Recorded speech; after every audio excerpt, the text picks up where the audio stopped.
Now let's talk some royals. I'm interested in your take on this interaction between the future Queen, Kate, and a Muslim community leader who refused to shake her outstretched hand. He seems very polite there, but you can see Kate's veiled. She's trying to be culturally sensitive. I can tell you I've got some issues with that myself personally, but I'll put those to one side. What do you make of that refusal of the handshake? Is that something that we should just respect, or is there an expectation that if you live in the West, then there's a level of assimilation where shaking hands with a woman is not seen as taboo?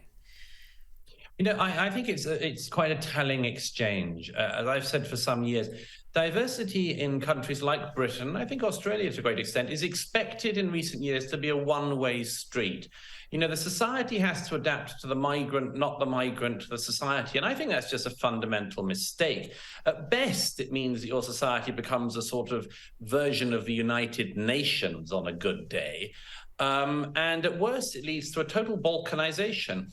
The Muslim prohibition on certain interpretations of Islam's prohibition on men shaking the hands of women who are not their wife is one of those sort of things that, it may lead them into error, that merely squeezing the palm of a woman might lead them to even greater naughtiness.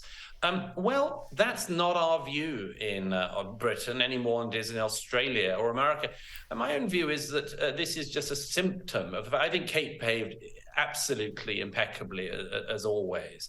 But the fact that the man in question thought he could do that was a demonstration that for him, at any rate, it's a one-way street. You move to Britain, you get a welfare state, you get various other benefits, you can bring family, you can have all sorts of perks. But if there's anything even as basic as a certain show of courtesy of the kind we believe in, such as equality of the sexes, then no, the host society is meant to adapt to you. I think that's totally the wrong way round. I don't think it's Kate's fault that she came across this. I think it's the fault of the society for giving off the impression for years that, you could accept our values, or if you didn't want to, you didn't have to.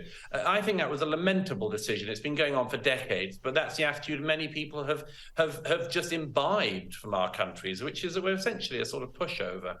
Mm-hmm. And I would have liked to have seen Kate without the veil there. I think in many ways that sends a powerful message to women living under Islam who are fighting these compulsory hijab laws, to see empowered Western women abide by them for cultural sensitivities. For those women, I know sends a very poor message.